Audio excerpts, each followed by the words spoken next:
প্রখর দাবদাহে ক্লান্ত শ্রান্ত সমগ্র প্রাণী জগৎ। তৃষ্ণার্ত পাখিদের আত্মরবেও যে ধ্বনিত হচ্ছে, কবে তৃষিত এ মরু ছাড়িয়া যাইব তোমারই রসালো নন্দনে। জলপূর্ণ এক রসালো নন্দনের সন্ধানে নীল আকাশের সবুজ টিয়া, খয়েরি হাঁড়ি চাচা থেকে ময়ূর, বনের হরিণ থেকে শিয়াল, প্রত্যেকেই তীব্র গরমের সাথে প্রখর রোদের যুগলবন্দিতে প্রাণোষ্ঠাগত বনের প্রতিটি পশু পাখির গরমের তার থেকে বাঁচতে ঝাঁকে ঝাঁকে টিয়া নেমে আসছে কাঁকসার দেওল পার্কের জঙ্গলে ঘেরা পুকুরে। জলপানের সঙ্গে সঙ্গে তারা মনের সুখে করে নিচ্ছে স্নানও। প্রায় সারাদিনই বুক অবধি ডুবিয়ে বসে থাকছে জলে। খয়েরি হাঁড়ি চাচা পাখিদের দেখা যাচ্ছে জলের কল থেকে যে ফোঁটায় ফোঁটায় জল গড়িয়ে পড়ছে সেটুকু খেয়েই তৃষ্ণা নিবারণ করতে। কাঁকসার জঙ্গলের ভেতরেই রয়েছে বেশ কয়েকটি জলাশয়। গরম পড়তেই সেই জলাশয়গুলি প্রায় শুকিয়ে কাঠ। একে তো প্রবল গ্রীষ্মের জঙ্গলে পশু পাখিদের খাবারই পড়ে যায় টান, তার উপর রয়েছে জলের হাহাকার।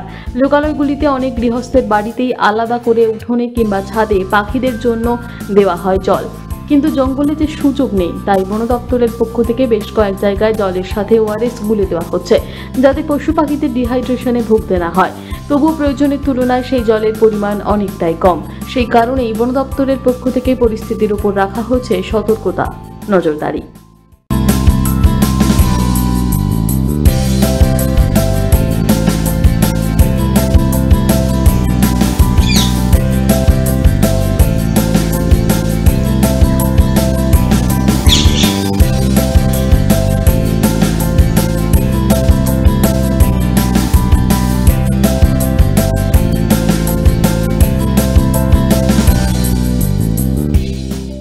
কাকসা থেকে সনাতন গড়াইয়ের রিপোর্ট, টিভি নিউজ 10।